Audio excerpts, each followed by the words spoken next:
నమస్తే, welcome to our channel. నేను సిరి. తెలంగాణ ముఖ్యమంత్రి రేవంత్ రెడ్డి గారు అమెరికా నుంచి వెళ్ళి కేసీఆర్కి రిటర్న్ గిఫ్ట్ ఇస్తున్నట్టు మరి వార్తలు వస్తున్నాయి. ఇంతకీ ఆ రిటర్న్ గిఫ్ట్ ఏంటనేది మనకి వివరించడానికి మనతో పాటు ఉన్నారు ప్రముఖ సీనియర్ జర్నలిస్ట్ జగదేవ్ గారు.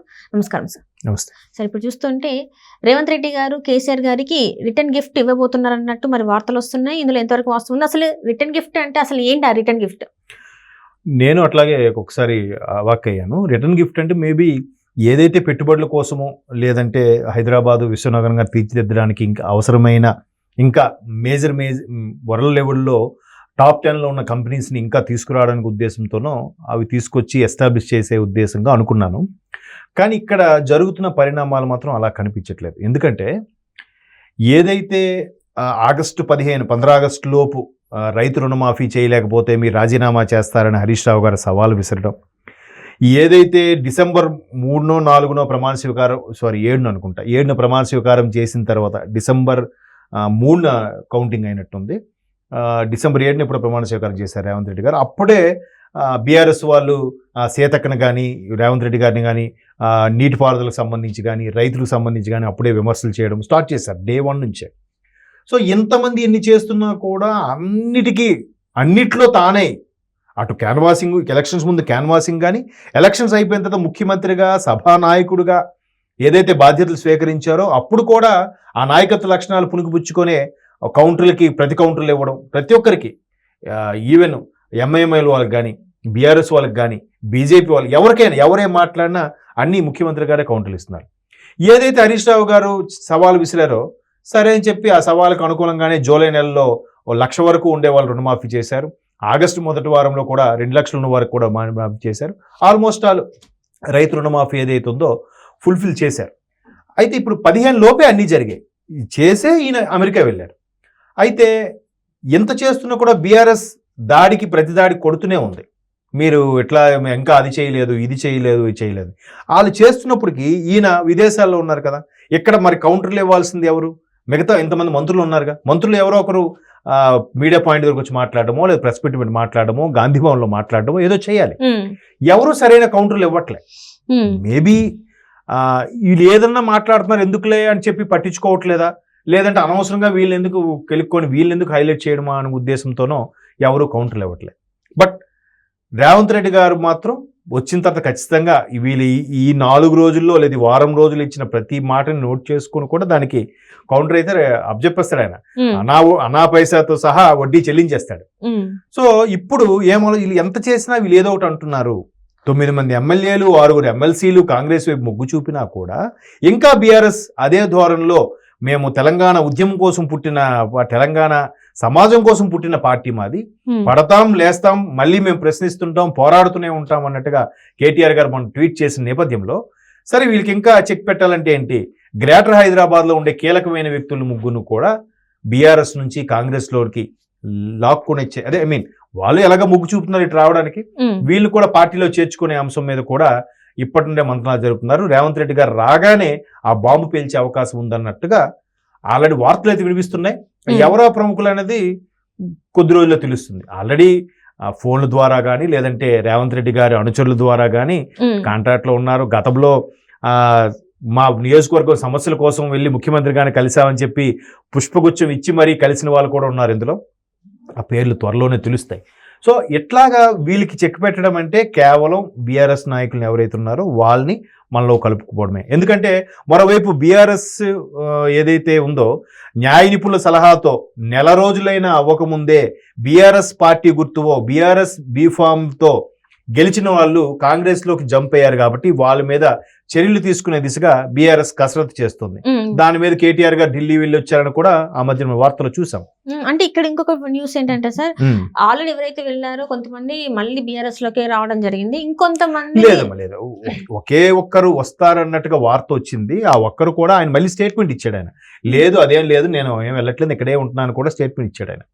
అంటే ఇంకొంతమంది అంటే ఈ రేవంత్ రెడ్డి గారు అక్కడ నుంచి వచ్చే లోపు కొంతమందిని అయితే బుజ్జగించి మళ్ళీ వెనక్కి తీసుకొచ్చే ప్రయత్నం కూడా చేస్తున్నారు కేటీఆర్ గారు అని చెప్పేసి కూడా కొన్ని వార్తలు వచ్చాయి కదా. వచ్చాయి కాబట్టి మరలా ఉన్న వాళ్ళు కాకుండా ఉన్న వాళ్ళని వెనక్కి రప్పించుకునే ప్రయత్నాలు చేస్తున్నారు, బానే ఉంది. ఇది కాకుండా ఇంకా కొత్తగా ఇంకొక ముగ్గురిని కూడా మా కాంగ్రెస్ లోకి వస్తున్నారు మీ బీఆర్ఎస్ వాళ్ళే అని రేవంత్ రెడ్డి గారు బాంబు పేల్చే అవకాశాలు కూడా ఉన్నాయి. ఆయన స్వయంగా ముఖ్యమంత్రి రేవంత్ రెడ్డి గారే కండువా కప్పి పార్టీలోకి ఆహ్వానించే పరిస్థితులు కూడా కనబడబోతున్నాయి. మేబీ అదే ఆయన ఇచ్చే రిటర్న్ గిఫ్ట్ అనుకుంటున్నా. మేబీ బీఆర్ఎస్ వాళ్ళు కూడా ఎట్లాగైనా మన పార్టీ మనుగడ అవసరం. ఒకవైపు బీఆర్ఎస్ కి పెద్ద గుదిబండలు ఎలా తయారైందంటే బీజేపీతో పొత్తు పెట్టుకుంది, బీజేపీతో ఏ క్షణానైనా బీజేపీలో కలిసిపోవచ్చు లేదా ఎన్డీఏ కూటమిలో భాగస్వామి అవ్వచ్చు. అది మేబీ కవిత గారు అరెస్ట్ కోసమా, లేదంటే వాళ్ళ పార్టీ ప్రయోజనాల కోసమా, లేదంటే ఇక్కడ స్టేట్ లోను సెంట్రల్ లోను ఏదో ఒక సెంట్రల్ పార్టీతో మేజర్ పార్టీతో పొత్తు అవసరం లేకపోతే అరెస్టులను ఎదుర్కోవాల్సి వచ్చే పరిస్థితి కూడా వచ్చే అవకాశం ఉంది. కాబట్టి ఖచ్చితంగా మనకి ఏదో ఒక పార్టీతో సయోధ్య అవసరం అనే దృష్టిలో ఉంది అన్నట్టుగానే ఎక్కువ వార్తలు వినిపిస్తున్నాయి. మేబీ ఆ వార్తలు నిజమన్నట్టుగానే మొన్న సార్వత్రిక ఎన్నికల్లో కూడా ఒక్క పార్లమెంటరీ ఎన్నికల్లో ఒక్క సీటు కూడా గెలుచుకోలేకపోయింది బీఆర్ఎస్. అది దారుణం కదా. ఎందుకంటే 10 ఏళ్ల పాటు ఏకఛత్రాధిపత్యంగా పరిపాలించిన బీఆర్ఎస్ పార్టీకి, ఉద్యమ స్ఫూర్తితో ప్రారంభమైన టీఆర్ఎస్ పార్టీకి, ఉద్యమ నాయకుడుగా తెలంగాణ జాతిపితగా అభివర్ణించే కేసీఆర్ గారు లాంటి పార్టీకి ఒక్క సీటు కూడా రాకపోవడం ఏంటమ్మా? అది చాలా ఆశ్చర్యంగా అనిపిస్తుంది. సో లోపాయకారంగా బీజేపీతో పొత్తు పెట్టుకోవడం వల్లే బీజేపీకి అది క్రాస్ ఓటింగ్ అయిపోయింది. అందుకే బీజేపీ 5, 6 సీట్లు తెచ్చుకోవాల్సింది బీజేపీ 8 సీట్లు గెలుచుకోకుంది. కాంగ్రెస్ కి 10, 12 రావాల్సింది 8కే పరిమితం అయిందనే వార్తలు కూడా ఉన్నాయి. మేబీ ఇప్పుడు దాన్ని సరిగ్గా వీళ్ళు తిప్పుకొట్టలేకపోతున్నారు. మేము ఏ పార్టీతోనూ కలవము, మాకు వీరికి సంబంధం లేదు, మళ్ళీ మేము ఇలాగే ఉంటాం అన్నట్టు కూడా కేటీఆర్ గారు ట్వీట్లు చేస్తున్నారు, కౌంటర్లు ఇస్తున్నారు. అయినప్పటికీ కూడా దీని మీద మాత్రం ఎవరు క్లారిటీ చెప్పట్లేదు. ఎందుకు? అధినేత కేసీఆర్ గారు ఎక్కువగా మీడియా ముఖానికి రావట్లే. అయితే కేటీఆర్ గారు వస్తున్నారు, లేదా హరీష్ రావు గారు వస్తున్నారు. కేసీఆర్ గారు ఎక్కువగా రావట్లే. ఎందుకు? ఒక్కసారి అసెంబ్లీకి వచ్చి మీడియా పాయింట్ మాట్లాడి వెళ్ళిపోయారు, కానీ మరలా రాలేదు. ఆయన వ్యూహం ఎలా ఉండబోతోంది, లేదు నిజంగానే బీజేపీతో పొత్తు అనేది పెట్టుకుంటారా, లేదు ఎన్డీఏ కూటమిలో భాగస్వామిగా అవుతారా అనేది ఒక క్లారిటీ రావాలి. సో ఇవన్నిటినీ చెక్ పెట్టాలంటే ముఖ్యమంత్రి రేవంత్ రెడ్డి గారు వస్తేనే మళ్ళీ అన్ని చెక్ పెట్టొచ్చు అనే భావంతో బీఆర్ఎస్ నాయకులు కూడా ఎప్పుడైతే రైతు రుణమాఫీ చేసిందో, లేదు కాంగ్రెస్ ఒక్కొక్కటిగా ఫుల్ఫిల్ చేస్తుంది, కాంగ్రెస్ వస్తే అన్ని వర్గాలకి బాగుంటుంది అనే తలంపు వచ్చేలాగా ప్లాన్ చేస్తున్నారు. మరోవైపు మంత్రులు కూడా కొంత వైఫల్యం చెందారని అనుకోవాలి. ఎందుకంటే రేవంత్ రెడ్డి గారు అన్ని ఒకటే చూసుకోలేరు కదా. వీళ్ళు కూడా ఎవరికి తగ్గట్టు స్థాయి తగ్గట్టు వాళ్ళ మీద కౌంటర్లు వేయడం, అది వీళ్ళు కాంగ్రెస్ పార్టీ చేసే మంచి పనుల్ని ఇంకా గ్రౌండ్ లెవెల్ కి సరిగ్గా తీసుకెళ్లలేకపోతున్నారనే అభిప్రాయం కూడా ఉంది. అందువల్లే కదా అబ్బా కాంగ్రెస్ ఏంటి మళ్ళా ఇలా చేస్తుంది, కొంచెం ఇబ్బందిగా ఉంది, పవర్ కట్స్ వస్తున్నాయి, లేదా నల్లాలు వాటర్ సంబంధించి అవి కూడా వస్తున్నాయి అన్నట్టుగా ఏవైతే విమర్శలు ఉన్నాయో వాటన్నిటిని ఓవర్కమ్ అవ్వాలి. ఇప్పటికే 6 నెలలు దాటేసింది గవర్నమెంట్ వచ్చి, కనీసం ఇంకొక 6 నెలల్లో మొత్తం సెటరేట్ అయిపోవాలి అనే ఉద్దేశంలో కూడా కాంగ్రెస్ తీవ్రమైన కసరత్తు చేస్తుంది. ముఖ్యమంత్రితో పాటు మిగతా మంత్రులు కూడా కలిసికట్టుగా వచ్చి ఎవరు చేయాల్సిన శాఖ పనులు వాళ్ళు పర్ఫెక్ట్ గా చేసుకుంటూ వెళ్ళిపోతే అన్ని ఫుల్ఫిల్ అవుతాయి. కాకపోతే కాంగ్రెస్ ప్రస్తుతానికి కొన్ని విమర్శలు అయితే ఎదుర్కొంటుంది పవర్ కట్ లాంటి అంశాల మీద. అంటే ఇప్పుడు రుణమాఫీ అవ్వక ముందు కూడా చాలా వరకు విమర్శలు ఎదుర్కొంది కాంగ్రెస్. ఎప్పుడైతే ఈ రుణమాఫీ అయిందో అప్పటి నుంచి కొంచెం ఓకే అన్నట్టుగా వాళ్ళు అనుకున్న మాట నిలబెట్టుకుంటున్నారు, మెల్లమెల్లగా చేస్తున్నారనే అభిప్రాయం వచ్చింది. సో ఇంకా అయినప్పటికీ బీఆర్ఎస్ వీళ్ళు చేసేదానికన్నా వాళ్ళు యాంటీగా ఎక్కువ చేస్తున్నారు. యాంటీగా చేస్తున్న దాన్ని కాంగ్రెస్ మళ్ళీ దాన్ని తిప్పుకుంటే ప్రయత్నం అయితే చేయట్లేదు. ఒక్క రేవంత్ రెడ్డి గారు ఒక్కరే ప్రయత్నం చేస్తున్నారు, మిగతా ఎవరు చేయట్లేదు అన్న విమర్శలు కూడా ఉన్నాయి.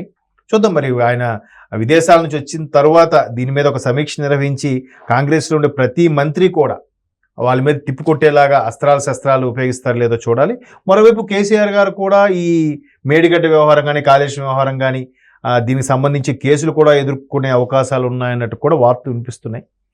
చూద్దాం, రాజకీయాలు రకరకాలుగా అయితే పాత ఇష్యూస్ మీద కేసులు వేస్తే కక్ష సాధింపు అంటున్నారు, చేయకపోతే మేము అన్ని కరెక్ట్ గానే చేశాం కాబట్టి మమ్మల్ని ఎవరు ఏం చేయలేరు అంటున్నారు. అన్ని వాళ్ళే మాట్లాడుతున్నారు.